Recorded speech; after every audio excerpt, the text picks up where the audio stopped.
है। एक लंबे कालखंड के बाद मुझे लगता है इस अध्यादेश के माध्यम से खेती और कृषि के क्षेत्र में और किसान की स्थिति में क्रांतिकारी बदलाव आने वाला है।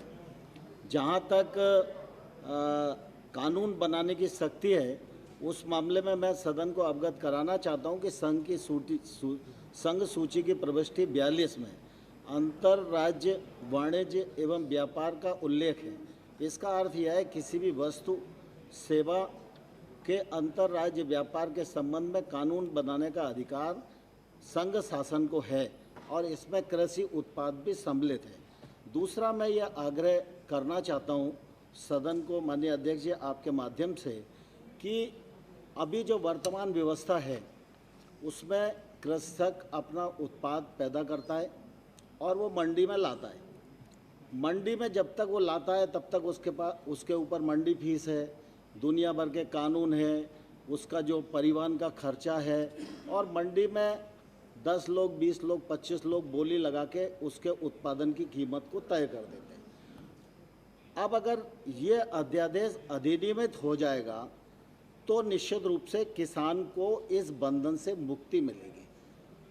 किसान जब फसल अपनी मंडी में किसी व्यापारी को बेच देता है तो व्यापारी उस फसल का क्या करेगा, कहाँ बेचेगा, कितने भाव पर बेचेगा, किस राज्य में बेचेगा, ये व्यापारी को तो पूरी आज़ादी है।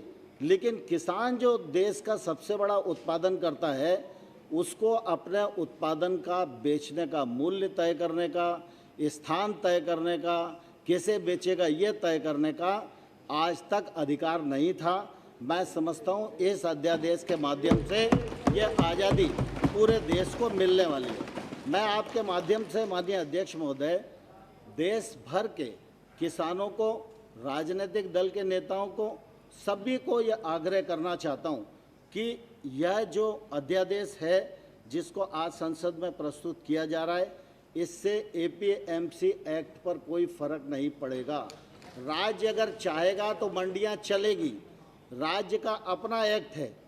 मंडी की परिधि के बाहर जो ट्रेड होगा वो इसके माध्यम से कवर होगा। दूसरा, जिस प्रकार की बात कही जा रही है कि वो एमएसपी पर फ़र्क पड़ेगा और फलाना कमेटी की रिपोर्ट है, मैं सरकार की ओर से ये कहना चाहता हूँ एमएसपी है, एमएसपी रहेगी, एमएसपी पर कोई फ़र्क आने वाला नहीं है। और हम प्रधानमंत्री नरेंद्र मोदी जी के आने के बाद वर्षों से स्वामीनाथन साहब की कमेटी की अनुशंसाएं पड़ी हुई थी।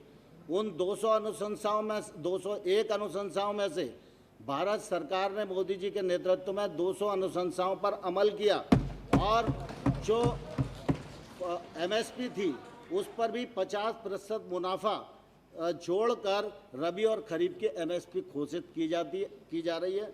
इससे किसी भी प्रकार का फर्क नहीं आएगा। किसान को अपना उत्पाद बेचने की स्वतंत्रता मिलेगी, व्यापारी भी लाइसेंस राज्य से मुक्त मिलेंगे, भ्रष्टाचार पर नियंत्रण होगा और सप्लाई चेन मजबूत होगी। कृषि के क्षेत्र में निजी निवेश बढ़ेगा और ये निजी निवेश जब गांव तक और खेत तक पहुंचेगा, इसी से किसान का उत्थान आने वाले कल में होने वाला है। बहुत बहुत धन्यवाद। प्रश्न ये कि विधेयक को पुनर्स्थापित करने की अनुमति प्रदान की जाए। जो सदस्य इसके पक्ष में हाँ कहें, जो सदस्य विरोध में ना कहें। मेरे विचार में निर्णय हाँ वालों के पक्ष में हुआ, हाँ वालों के पक्ष में हुआ, अनुमति प्रदान की जाती है।